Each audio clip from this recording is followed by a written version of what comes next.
Let's go for it. So welcome to bullet journaling for productivity, sanity, and personal transformation. You may be here because you're looking for ways to be more productive, be more intentional with your time, or just to find out what the heck bullet journaling is and how to get started. So I will answer all of that. And let me just start off by saying that bullet journaling is so cool because it unleashes what you want it to at any given moment, from task management to self-reflection to even moments of enlightenment. And I know that's like a tall promise, but it's happened for me. And I think it could also happen for you. In terms of my history with bullet journaling, I've been doing it for a very long time. I'm not exactly sure when I got started, but I've been both bullet journaling, analog and digital, and also talking about it in various online ways since then. And since I just finished reading the official book, I feel like I'm an expert now. So the creator of the bullet journal method is Ryder Carroll, and it is basically a productivity and planning tool created by this person who is also a digital product designer and entrepreneur. I'm not sure if he's doing a lot of product design anymore, but I think that his bullet journal business is now his full-time gig, but I'm not sure. But fun fact, he's also a minimalist and a stoic, both of which are gently visible in his book, which is cool because he shares his life philosophies without it being like really in your face. The benefits of bullet journaling over like a pre-made planner or an online tool like a task management tool is that with every turn of a page, you get the opportunity to use it in the way that serves you in the moment. So if you need to do a brain dump of small tasks in a project that need attention, you can do that. If you need to plan your day so that you can prioritize your list, cool. If you in the moment need to journal about something that happened last week that was super annoying and it's been on your mind since then, so you can just get it off your chest and move on with it, that's there for you for that. You can use it to track new habits towards a new goal. Or if you're watching Friday Forum and you're just super distracted, but you're trying not to like check Twitter or something like that, you can use your bullet journal to like draw dots so that you stay focused. There are many myths about bullet journaling, so let's forget these ones here. One is that if you're not an artist, it's not going to be an issue. It's so easy to get wrapped up in the inspirational and perfect things that you see on Instagram and Pinterest. And, if these artsy layouts work for you and really fuel you and get you going, like go for it. But like, you also don't need a ton of like really awesome stationery and templates and things in your mind in order for it to work for you. In fact, I've had some of my best moments when I lean into rapid writing and thought exploration with chicken scratch. So it may not be pretty, but it is very effective. Another thing that is a myth is that people think that, oh, if I go into bullet journaling, if I tap into this, I'm going to have to like have my whole life go analog, right? Like you're going to have to start carrying around loads and loads of books and notebooks and pens and pencils, etc., in order for it to work for you. And that's not true. There are plenty of ways to incorporate a bullet journal into your digital life and have the two work together. And no, you don't have to start meticulously tracking your calendar in your bullet journal. That would be a nightmare because we all know that calendars can change at the last minute. So you can have the two work together. It can be a fun experiment to try an analog bullet journal for a solid 3 months to see what happens for you. There is a chance of like really interesting introspection that can happen with that experiment, but it's not necessary for it to work for you.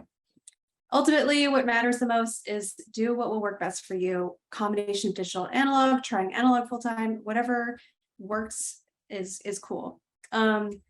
So in terms of basics, there are things that you need to know in order to get started and how to use it. So cool thing is all you need is a notebook and a pen.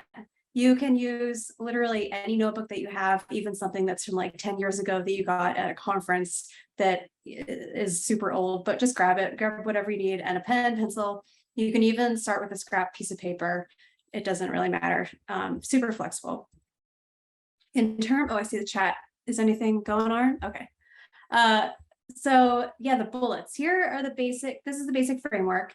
So you see the task is just a bullet point. Completed task gets crossed out, which feels really good. I'll come back to migrated tasks, but what's really cool too is that if you decide that you want to, you have your list for the day or whatever, and you're getting into it, and you then realize later that like this is important to me anymore, or this got delegated and isn't on my plate anymore, or just isn't important at all, just cross it out. And it's cool because you can still see it there, but you know that it's been taken care of. I usually do an event as well, an event circle, just so I can keep things top of mind for the things that are on my day, on my list for the day. And then I really love being able to take notes. And then if there is something that happens where I like take a note of something, but then I want to explore it a little later, I'll make it into a plus sign and then kind of go into like a 1 or 2 sentence blurb below that so that I can explore that on its own. In terms of migrated tasks, this is really cool because you start to see what you're procrastinating on or what you can't fit into one day. So when you migrate a task, you basically move it to the next day, or you can move it in perpetuity. You can move it to the next week, or you might even end up rewriting it over and over and over again. And you start to see that like, oh, hey, I'm procrastinating on this one item for a reason. So then you can start to kind of build that into your reflection routine that may not happen otherwise, especially in a digital format where it just kind of shows up and it's there for you all the time. Whoops. There we go. So the one thing that most people use a bullet journal for, I would say, is the daily log. So this may be all that you need to get started with the bullet journal. And I will say that paper holds a lot of power. An open notebook on your desk is a constant reminder of your tasks and the priorities that you set for yourself, which is really cool. Let's see. But I think the magic is in bullet journal collections. These can happen anytime in your journal, and they're organized by the first type of collection, which is the index. So an index is a really cool tool to be able to find where you put something so that you can reference it easily later. Not all notebooks come pre-numbered. I recommend it's called Leuchtturm. They're spelled Leuchtturm. 1917 journals. They come pre-numbered, which is great. And you can easily find your collections and weekly reviews. So you can see a whole bunch of stuff here that I have: birthdays, ideas for whatever the heck, strength routine, sleep tracker for my kid. Like I can just easily go to the index, which is in the front of the notebook, and then find the page there. Of course, you can also use sticky notes, but then your notebook starts to look like a little loosey-goosey. Another type of collection is a sprint plan. As we all know, a sprint is when you take a bigger project and break it into smaller chunks so that you have a better plan of what to accomplish when. Another type of collection are book notes.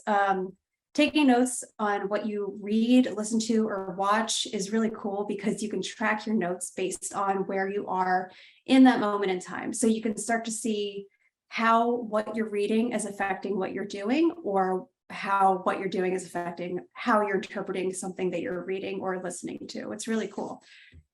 Another type of collection is a tracker. I know Lynette and I are going crazy on HRV right now. So, with my mild, like, oh my gosh, my HRV is so horrible, I started an HRV habit tracker where I pulled out 6 habits that I wanted to focus on based on my research, as well as looking at my weekly averages for HRV. And like a mission statement is always a good idea with the collection, because every time you revisit it, you see like, oh yeah, that's why I'm doing that's why I'm subjecting myself to cold showers every day. It's because I want to do X, Y, and Z.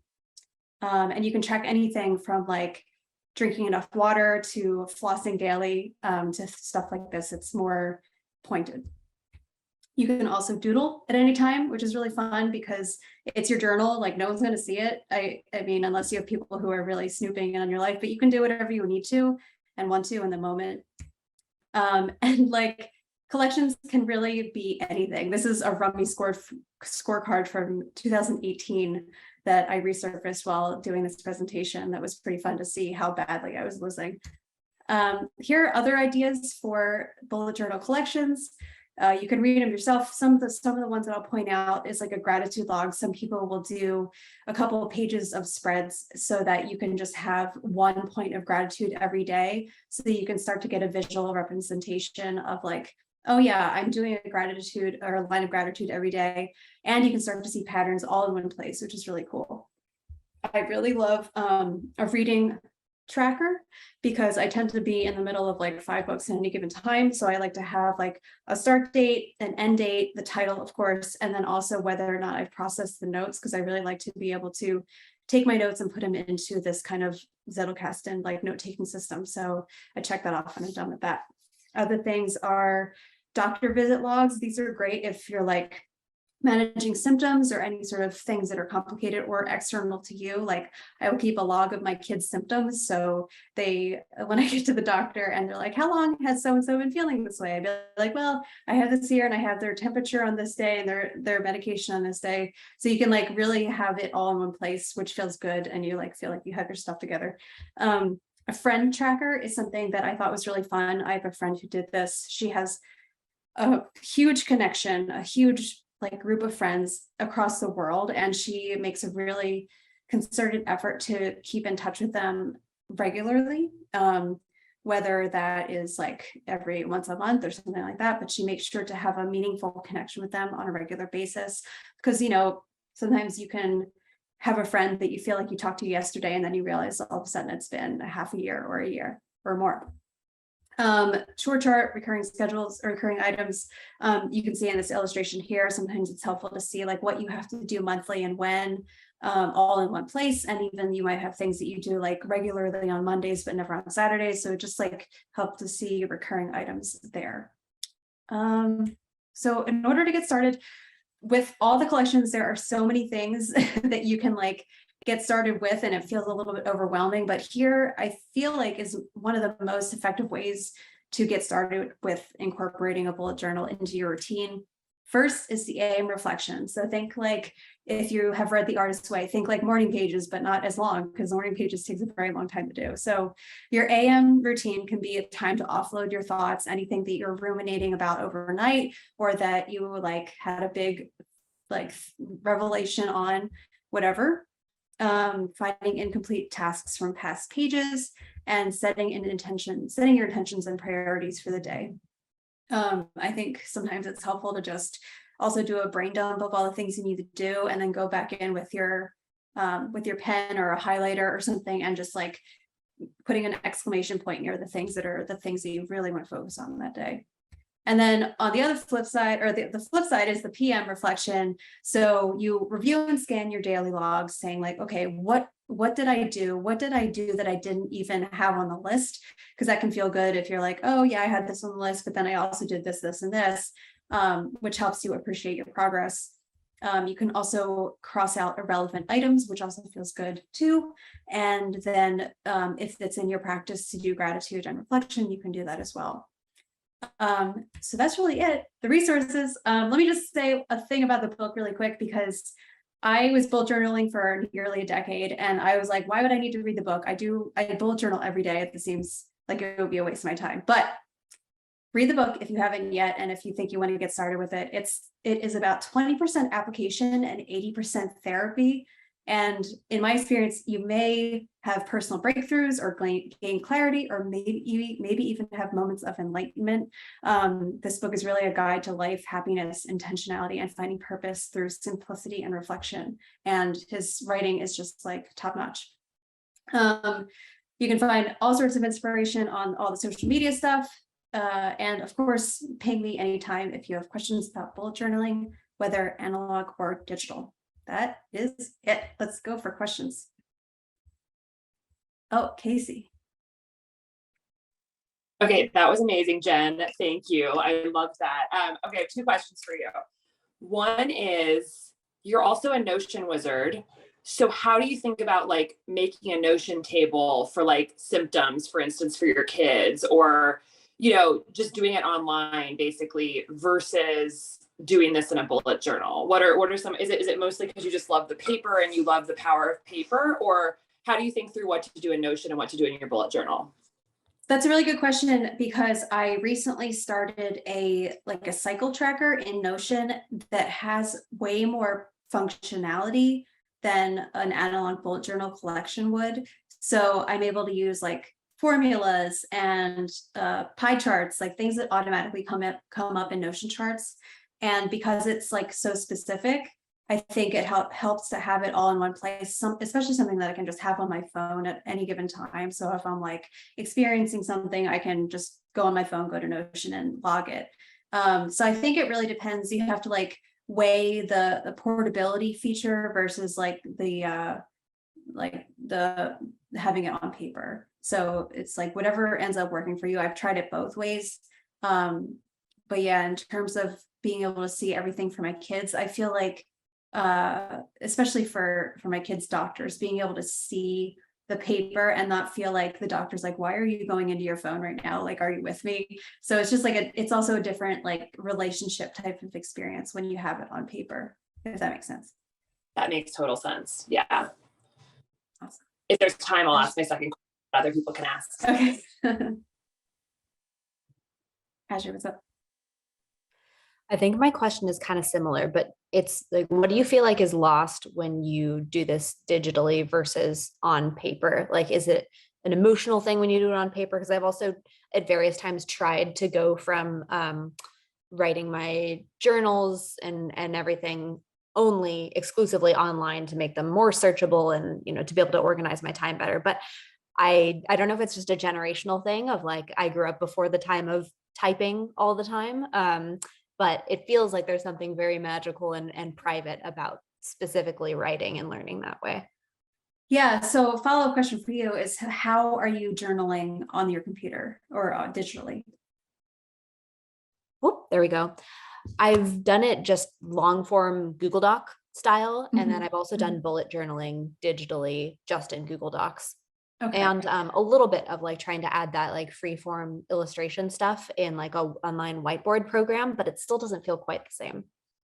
Yeah, I feel that because I used Day One for a very long time, which is a private journaling app. And while it felt really good to be able to brain dump as quickly as your fingers can type, which I'm sure all of us can type very, very fast, there is magic that is lost in not using your own handwriting, seeing your handwriting, especially seeing how your handwriting changes depending on your mood or what you may be going through. Yeah. So the thing that really did it for me was finding an app on my iPad that I can write with. And that is what I'm currently using. It's called Notability. It's searchable. Your handwriting is searchable. It's private. You can lock specific notebooks. So one can be dedicated to be your journal. But that ends up kind of like satisfying that need to see your handwriting and also having it be fully digital so that you can access it at any time. Super cool. I'll look that up. Awesome. All of a sudden levels gets expensed like 50 iPads and pencils. What's up, Ian? First of all, super cool. I love the samples that you shared. I definitely have journal envy right now. I've rotated through a bunch of different ways of like daily logs and digital or not. Right now I'm using a Remarkable, which is sort of like an iPad. And what strikes me looking at your presentation is that it's clear that you've made a lot more investment in getting lots of different dimensions and aspects of bullet journaling back out of this system. It's not just like a daily log. It's not just a task list. It seems to me that the investment requires a lot of time. I'm curious, like how you've gotten in the habit of doing this multiple times a day, several times a day in brief spurts or whatever. You mentioned the AM and PM sessions, which I'm familiar with, but you've got to be putting in more time than that. I'm curious how you do that. Yeah, it's interesting because it is what you put into it. And that's such a cliche answer. But when I was reading through the book and working through Ryder Carroll's exercises, I feel like what I ended up getting out of it was transformational. It was completely different than a regular daily log where you're just like, oh shoot, I didn't do this, or oh, look at all the stuff I did. It ends up being whatever intention you set for it is what you're going to get out of it. One of the most powerful exercises that is in there, that is also in multiple other, similar books, is the 5 whys. So when you have a statement or a belief and you want to explore that further, what you do is you ask yourself why. It's like, why, or it's like, I want to run every day. And you're like, well, why? It's like, because I want to get faster. It's like, well, why? It's because, well, I actually want to be able to keep up with my kids. So it's like, you just kind of develop this, this relationship with your bullet journal that ends up being a two-way tool, where it's, if you're like, I'm feeling a little stuck on something, you can explore it in your journal so that you can see like where you're at, where you want to be, and what are those steps that you can do to get between A and B. But yeah, I mean, have you read the book, Ian? No, I'm you're getting me interested in it for sure. I think you're probably getting all of us interested in that book. All that makes sense. Just to follow up on that real quick, I'm curious, like, do you have any idea how much time you spend in one or several of your journals on a daily basis? Yeah, I take notes for all the books and podcasts that I read, and I do my daily planning in it. So I would say upwards of 2 hours, but I feel like that's excessive because I'm reading for half of that, I've definitely had days where I don't touch it at all because I don't feel like it, and that's totally fine. Mm-hmm. And I have moments where I'm like, oh geez, I really should like incorporate more things back into it. Like, do I do the AM and PM reflections every day? No. Do I try and do gratitude journaling every day, where it's like 3 quick hits of things that I'm grateful for? Yeah, because it's like those things are going to help me with other things. So it's kind of just like, it bends to what I need it to be at any given time. Mm-hmm. Would I like to spend more time doing it? Yeah, sure. But it's just a balance of like self-indulgence and then like when I actually have the time. Yeah, makes sense. Thank you. Yeah. Casey, you had mentioned you had another question. Oh yeah, I was curious how you use it if you're working on a specific project. So if there's like a specific goal or project that you're working on, either personal or work, if there's like a way to track or project manage through the bullet journal. Yeah, just curious. Yeah, I think sprint planning is the way that has showed up for me the most. It's just that whenever I think of a project, shoes, I tend to, okay, let me go back to the migration thing. So if you're migrating a task over and over again, and you start to see it showing up for you and you're like, geez, why am I procrastinating on this? You're like, okay, well, it's clearly because the task is too large and it needs to be broken down into a project. So from there, you can do something like a sprint planner, or even just a collection page where it's talking about the overall goal of, let's say, writing a book.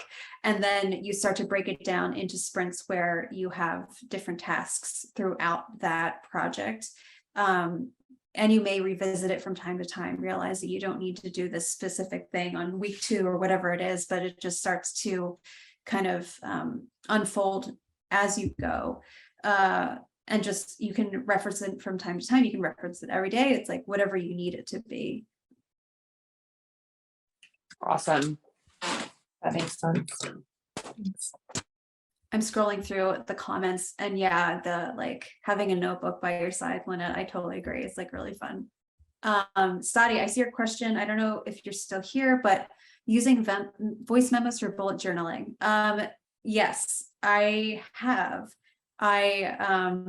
Notability, that app that I mentioned before, is cool because it was originally made for students so they could record a lecture as they're taking notes, and then they could literally watch their note unfold as they replay the lecture.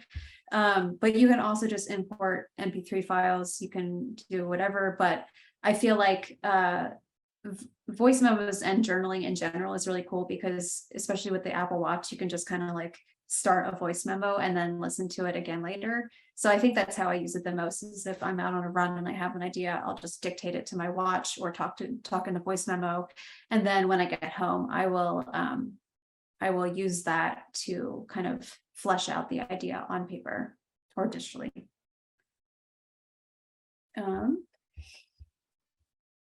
Yeah, thank you. No one will see it except for when you're forced to put a slide deck together. Yeah, I know. I was like trying to find things that were not not like revealing. Yeah. So speaking of that, can I ask what deconstruction from that index was? That caught my eye. I don't remember. I don't remember. I'd have to look. Let me look. Deconstruction. I wish I could remember. I can't. I'm sorry, Ian. Well, thank you all for coming and for all your awesome comments and questions. Thanks a Thank lot. you, This was Jen. cool. Really appreciate Yeah. you doing this. This was Yeah. great.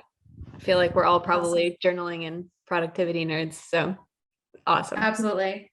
Ping me with any questions you have about bullet journaling, because I could talk about it all day.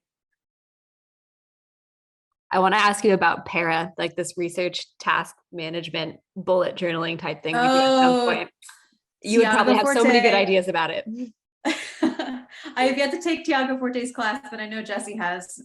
So I'm super interested to see how you guys are using it in research. Yeah, I haven't even taken the class, but since Jesse like set up the initial thing and then we changed it a whole bunch to try to make it work for our research team, and we've been using it for like 2 months now, and I feel like I really like it, but I also want more people to see it and see if it's like just making sense for us or if it would make sense for more people at levels. I'm sure it would make a ton of sense. Like Tiago Forte's stuff is just so cool. Such a cool concept. Yeah.